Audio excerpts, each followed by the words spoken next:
Anything you can do, I can do better. I can do anything better than you. No, you can't. Yes, I can. No, you can't. Yes, I can. No, you can't. Greetings from Castle Goring, from Mickey, Aurora, and from me.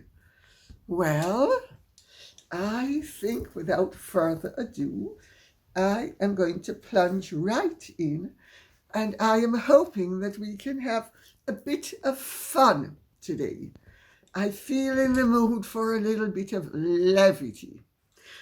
So I'm going to start with Right on Betty, who says, Meghan Markle 2021 tells me nothing to me. Meghan Markle 2023, refer to me as Princess Meghan and address my children as Prince and Princess. It's their birthright. Yes, it is. And it's my marital right as a feminist and a woman of equality that if my husband's a prince, I'm a princess. He's Prince Harry and I'm Princess Meghan. And I don't care what that rotten royal family says. They can say anything they want. I'm a proud, confident woman of colour. I was a star of Suits. I'm here to tell you, I lay down the law. Haven't you seen those clips of me when I was enacting Rachel Zane, the authoritarian, ultimate dictator in Suits? When I tell you to do something, you do it. I don't care. I'm the head honcho around here. Well, putting that aside, of course, she is also the ultimate denialist. Titles mean nothing to me as long as I get every single one I can. Money means nothing to me. It's humanitarianism that counts. $1 bill at a time. And acts of compassion, one act of cruelty at a time. And I call it principles. I'm principled. Yes, I am. I'm so principled that I'm just... Mickey, what is that? Mickey says she's just seen a flying pig with a sign that says, Meghan is full of the brown stuff. Well, Riley Perkins says, gender neutral, huh? How about Prinsex, S-E-X, P-R-I-N-S-E-X, Archie, and Prinsex, P-R-I-N-S-E-X, Lily? Riley Perkins, I think that's absolutely brilliant. Prinsex, not prince or princess, Prinsex. Prinsex Archie and Prinsex Lily. I think we ought to recommend it to the primary authorities on royalty in the whole wide world. They live at Chateau de Montecito. Yes, they do. And Bitter Beauty says, less than 2 years ago, Meghan wrote a children's book called The Bench. Excuse me, Bitter Beauty. I know you, and I think you're great. But you've got the title wrong. It's called The Stench. Oh. Mickey just swiped me and says you're right and I'm wrong. Okay, Mickey, I stand corrected, honey. Meghan wrote a children's book called The Bench about, and I quote, the beautiful relationship between fathers and their sons as seen through a mother's eyes. I was so magnet. I was magnet with Archie. Absolutely magnet with him. My whole bump was constantly exploding. I was so magnet, I can't tell you the satisfaction a woman gets when she's magnet. So, to return to the comment and question, tellingly, gender equality and gender fluid children are non-existent in it. There are no daughters in this book. Little girls don't rate a single page and don't expect to see any of the little boys wearing dresses, high heels, or beehived hair either. I can guess why. 2 years ago, the gender fluid child bandwagon didn't exist, but it does now. So the Harkles are tap dancing away on it for all they're worth. They've hit a new low by managing to be both obvious and oblivious at the same time. Bitter Beauty, your comments are always absolutely wonderful, and this is one of the many wonderful comments that you have made over the years. Yes, every bandwagon that passes by, they have to jump on it. But it keeps everybody talking. And they obviously don't care how ludicrous they are and how ludicrous they appear to be, as long as they remain a talking point. But isn't it amazing to discover that Prince Sex, S-E-X, Archie, and Prince Sex, Lily, are gender fluid? Now, that first photograph of her that was done in a dress, was it because she was Boy George, or was she Eddie Izzard, or very perplexing that. She was in a dress, but if she's gender fluid, surely she should have been in something totally neutral. Oh dear, oh dear.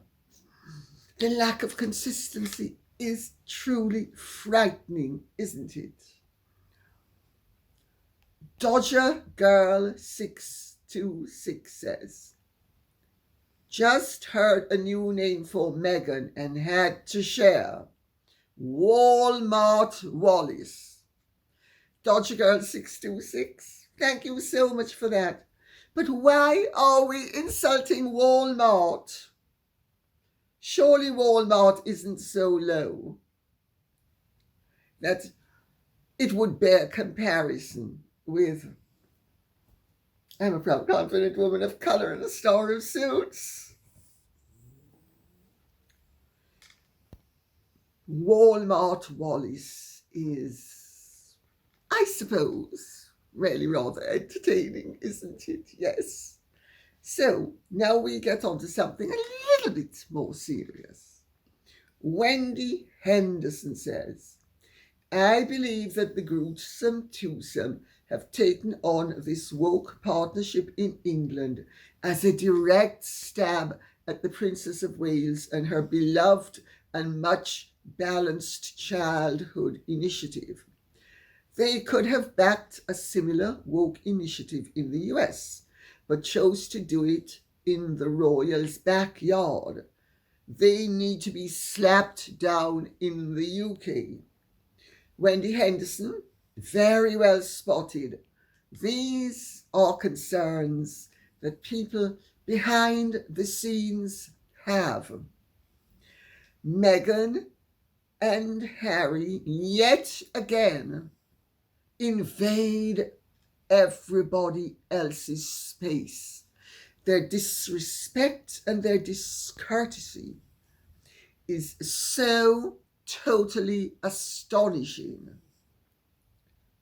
that it is remarkable.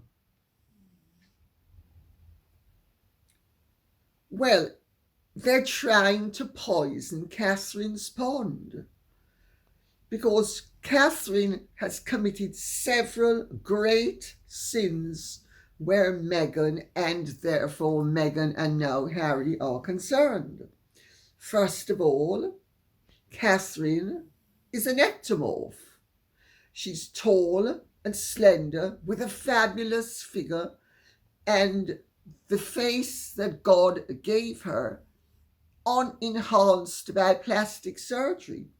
She doesn't need to keep on doing that to hide the disfigurement of her nostrils the way Meghan does, because Meghan had to get rid of that bulbous bump that was giving away a part of her heritage that she obviously found loathsome, otherwise she would have embraced it. With the result that the cartilage has collapsed and the nostrils are completely disfigured.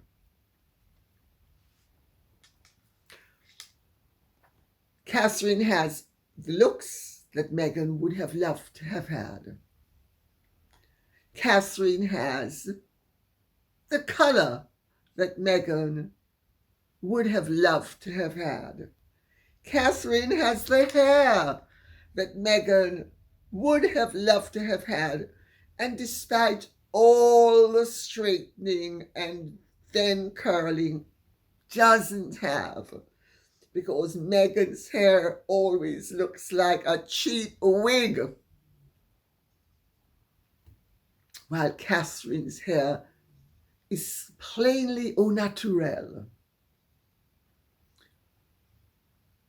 Then, of course, Catherine does things impeccably, and Meghan does things despicably. My understanding is that Meghan has a real hatred of Catherine, born of the fact that A, Catherine is her superior in every single way, B, Catherine has natural assets Meghan would have loved to have had, and C, people like Catherine. Well, to know Meghan is to despise her. So yes, they have muscled in on Catherine's childhood initiative, giving it a woke spin. Anything you can do, I can do better. That's the theme song, isn't it? And Meghan's been singing it all her life. The only problem is she's singing it to the deaf, because nobody hears it, and the few that manage to get a little glimmer of what she's singing don't agree with her. When she was shoving, pushing, seducing, captivating, and working her way up the ladder from non-entity to pseudo-non-entity. Number 6 on the call sheet of Suits. Not even number 1 or 2 or 3 or 4 or 5. Number 6. And not even of a major television series, but of a cable television series.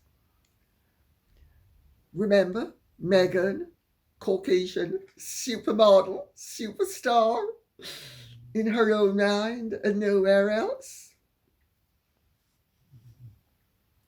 Well, she's still Meghan, superstar, supermodel, super everything, in her own mind and nowhere else. And my goodness, that Catherine is an ever-present reminder of what she can't be. Because Catherine is one of nature's number 1s, and Meghan is one of nature's number 6s. Children, of course, would say she was just a number two, but we won't go there. Shirley Monticelli says, Lady C, I look forward to your videos every week. Every week. Thank you. You rarely tell it like it is. Thank you very much. I don't see the need to pussyfoot around. You know, the truth will set you free. Liberate yourself. Speak it. But hopefully do it carefully enough that you don't fall foul of those who like lies and want to censor you for daring to expose them in their inglorious nakedness. You rarely tell it like it is. After teaching school for 30 years, it soon became obvious that naughty children would rather have negative attention than no attention at all. That is how Harry and Meghan are. The more they are getting attention, whether positive or negative, they are happy because they are being talked about. The best thing to do is ignore them. I watch you and your loving fur babies. Thank you. My fur babies send love. In fact, maybe Aurora can come and say hello. Aurora, come and say hello, honey. Come on, come. Oh, there we go. Say hello. And let Mummy answer this question with you in her arms. Yes, that is a feature of immature, narcissistic people. It's also a feature of children. So it is a sign of immaturity, and it's also a sign, once you've grown up, of a serious personality disorder. Now, I first saw this in living action with my mother. And I tell you, the beauty of an antisocial manipulative narcissist with paranoid tendencies is that as they go around creating havoc and as people resist them, it feeds their paranoia. You see, they have something against me. It feeds the sociopathic need to be a victim. You see, they're all opposing me. So they not only get the attention that they want, but they get forms of attention that they will most likely tell themselves and will certainly tell you they don't want. But what people like that want above all else is to be in a constant struggle, a constant tussle, a constant to and fro. They are like two dogs with one bone. Back and forth, everything becomes a hassle and a tussle. It is not possible with people like that to enter into anything that is truly agreeable or straightforward, because they want things to be disagreeable and convoluted. The best thing to do is ignore them. Unfortunately, when they are in the public eye, creating havoc, especially for a revered institution, and you have the press intent, wherever possible, on exploiting their existence for the press's financial benefit, ignoring them isn't going to work, because there's always going to be somebody who is going to be giving them sufficient credit that if you are not very careful, They will soon be telling you that black is white, pink is green, and with the passage of time, that should be accepted as fact. That's the reality of what we're dealing with, sadly. Emma Freeth says, "Dear Lady C, I have heard elsewhere about gossip regarding the royal family planning an intervention for has-been when he returns to the United Kingdom. It seems that a mole, who could that be, told Megsy Baby about this, and she is gloating over the knowledge. The gossip continues that she has told has-been if he goes to the coronation without her, it's over between them, and he won't see the kids again for a long time. This would presuppose that she doesn't intend to come. The chatter also continues that he is not allowed to meet any of his family without her being present. Have you heard these rumours? What is your take on this?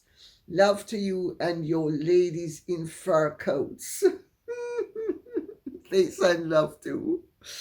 Yes, I have heard glimmers of this in varying guises.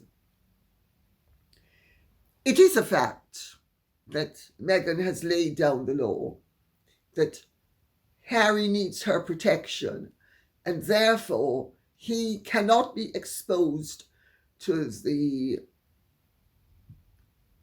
danger of being with his family except when she's present to protect him against their toxic rays, which she, being a proud, confident woman of colour and star of suits, will just bounce off her skin because she's got such sweet and delicate skin. It's the texture of tungsten.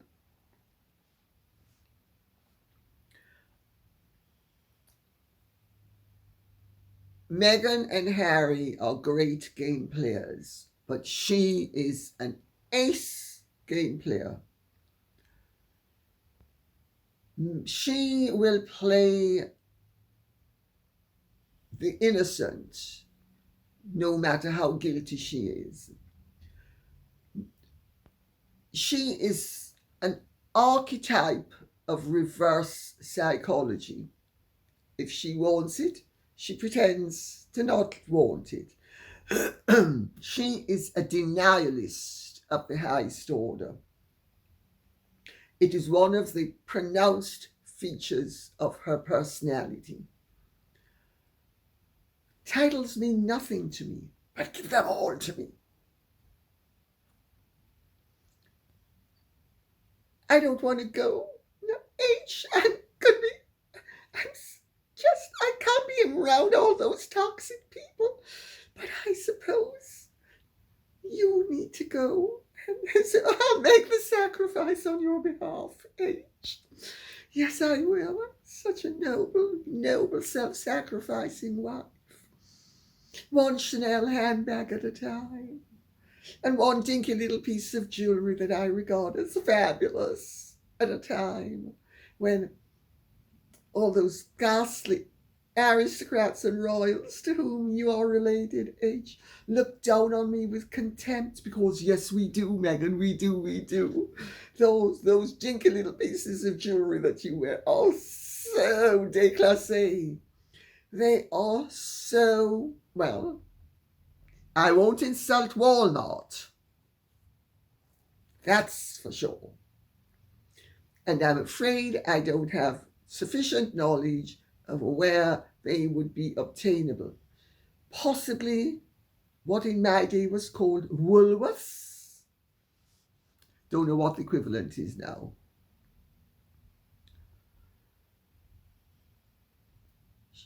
Yes, so just refocus on what the question was.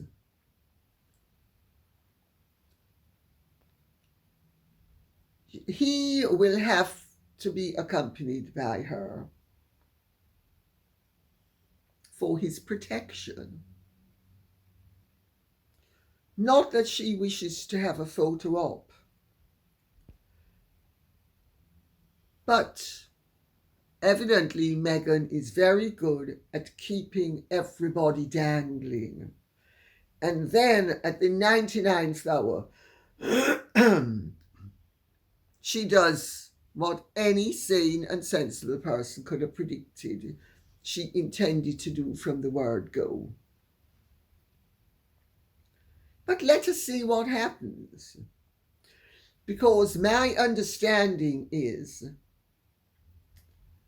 that the only way Harry can actually attend that coronation, where honour is served all around, is to be in a very tertiary position, because his rank requires obeisance, not only to his father, but to his stepmother. That's right. Harry has to show respect to his father and his stepmother if he is to function at the full capacity of his rank. And these are evidently huge sticking points, because Harry has conveniently forgotten that his mother was as responsible, if not more responsible, for the breakup of that marriage than his father was. And those of you who want to candy coat Diana, please feel free to go ahead. I'm not prepared to do it. She herself admitted to me that she stepped out first out of that marriage and did it with her private detective Barry Manakee. When I wrote it in 1991 and it was published in 1992, people told me I didn't know what I was talking about. Then Diana confirmed it down the line. So let's just rest the case right there, shall we? And move on to Bob's comment.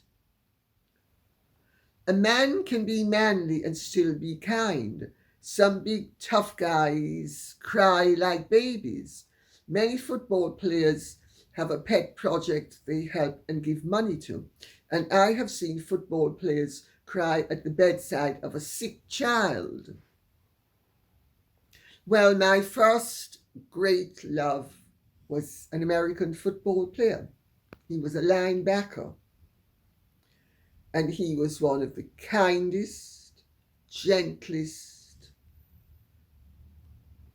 most decent, honourable, compassionate, and intelligent individuals it was my pleasure to know. I have to say he was not a crier, but then we are of a generation, and he was 9 years older than I was. I was 19 and he was 28 when we met. And in our generation, I'm afraid people didn't blub. It was regarded as unseemly, whether you were a man or a woman, unless you were a hyper-feminine, Julia Roberts, demure and delicate. Oh, sorry, I'm Meghan Markle. Somebody was mean to me. I'm afraid in our generation, people of character didn't blub. You cried sometimes, but you didn't show how compassionate and humane you were by blubbing. You showed it by being kind, considerate, decent, and reliable. But you're absolutely right. I wouldn't be involved with a man unless I felt he was humane and decent. And when I discovered that one of them wasn't, I decamped and wanted a divorce after 10 months and got one after 14 months. But yes, masculine men, real men, have a heart. If they don't, they're not real men. Jane Griffiths says, Piers Morgan was saying on a Bill Maher podcast recorded in California when Bill offered him a joint that even though legal in the state, it was not legal for a Brit on a visa. He didn't go into great detail, but it did make me go, love you, Lady C and the girls. Well, Jane Griffiths, the reason why Piers said that is that even if at state level certain substances are legal, at a federal level they are not necessarily legal.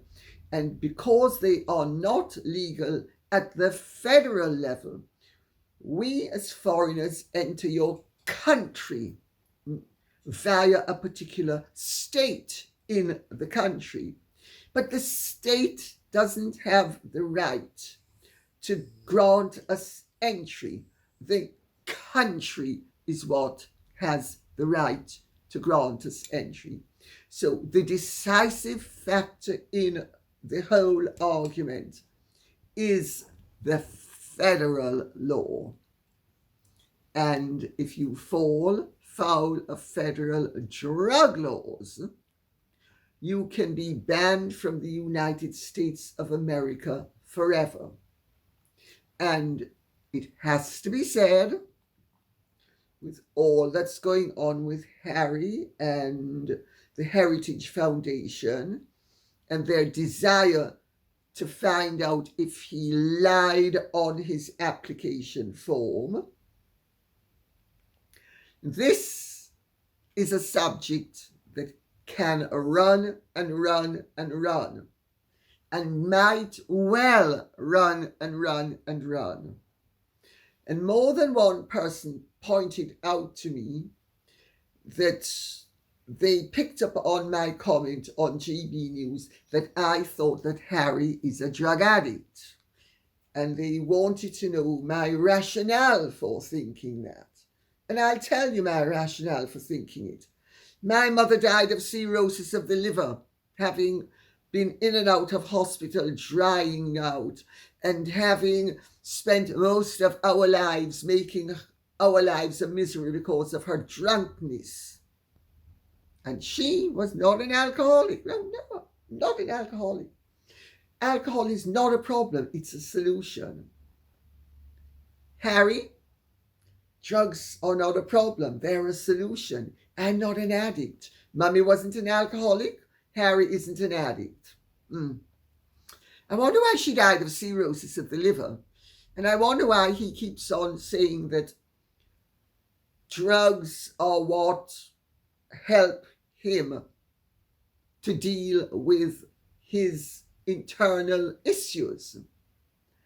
That to me is as clear an admission of a drug abuser stating that he does not regard himself as an addict, but I, as an educated onlooker, say addiction doesn't mean that you necessarily do it 24/7. You know, you have periodic addicts, periodic alcoholics. It isn't whether you do it constantly that decides whether you are an addict. It's whether you do it repetitively and why you do it. And one of the deciding factors in judging whether somebody is an addict or not is if they repetitively use substances to relieve themselves. They can be fairly regarded as periodic addicts. Okay? So I hope, without going into more depth and detail than that, because it's a very complex subject, but I'm just giving you the nitty-gritty. So, Tatiana Makovkin says, here in BC, we have wonderful support for women entering the trades, and I am one of them. I've gone into plumbing and pipes, just wanted to speak up for women in trades. There are many female qualities that employers find desirable. We take good care of the tools and are generally very responsible. Feminine and masculine qualities can show up in many ways. Some feminine qualities make us good on construction sites. In fact, Tatiana Makovkin, this struck a note with me because one of my son's closest friends in France is a very beautiful girl who is a mechanic. That's right, she is a mechanic. There is no reason why a woman can't be a mechanic. There are many trades that men traditionally did that women are perfectly capable of doing. And that doesn't make them more masculine or less feminine. That's simply the fact that you find it interesting. And, you know, the fact that men used to be exclusively plumbers and now some women are plumbers is neither here nor there. But there are other jobs that the average woman would find less compatible doing, and there are jobs that the average man would find less compatible doing. But you can be a perfectly masculine man or feminine woman and do across the board, so to speak, jobs that some people would regard as going against what was the traditional grain, but you still retain your masculinity and femininity. For instance, male nurses. Male nurses can be extremely nurturing. My brother's final nurse was a male nurse who was with him when he died. Wonderful man, kind, compassionate. The fact that you're a male nurse doesn't mean that, and he certainly wasn't effeminate. And Amandine, my son's friend, there's nothing masculine about her. So, yes, isn't it wonderful that we live in a world where if it is of interest to you, and it doesn't matter what sex you are, it's open to you. But nevertheless, the rule of thumb is that certain jobs are more easily done by people with certain physical attributes. Let's leave it at that. And I think it's all thoroughly desirable. Teresa Doll says, Dear Lady C, greetings from Canada. I have a question regarding the hereditary dukedom that Harold holds. God forbid, should Harold die soon, will Princess Archie, please, because we need to keep it gender fluid. We need to be neutral. Will Princess Archie immediately become the new Duke of Sussex? And more importantly, what happens to Harold's wife's Duchess title? It makes me uncomfortable to think she will remain Duchess while her son is the Duke. Thank you, Teresa. Teresa, it couldn't be simpler or more straightforward. If Harry dies while Meghan is still married to him, and please, we don't want any members of the Sussex squads cheering this on. Yes, please, quick. It's unseemly, so we don't want any of them doing that. No, it's unseemly. At that moment, Harry's son, if legitimate, and we are presupposing that everything is as it ought to be, notwithstanding the speculation to the contrary, I make that point for what it's worth. Prince Archie, because remember we need to be fluid and gender neutral,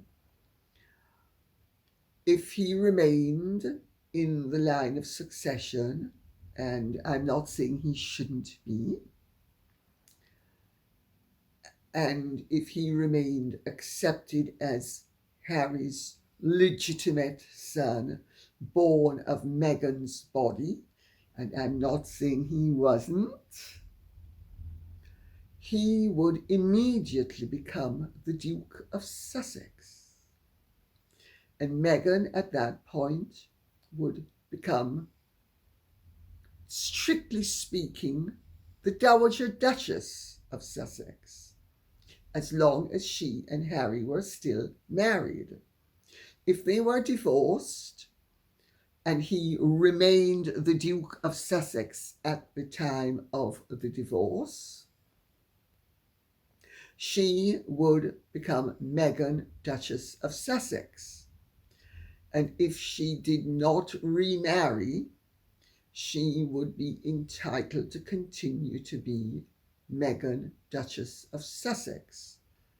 But she wouldn't be the Dowager Duchess of Sussex. But if they were married, and if her son succeeded to the dukedom, she would then become the Dowager Duchess of Sussex.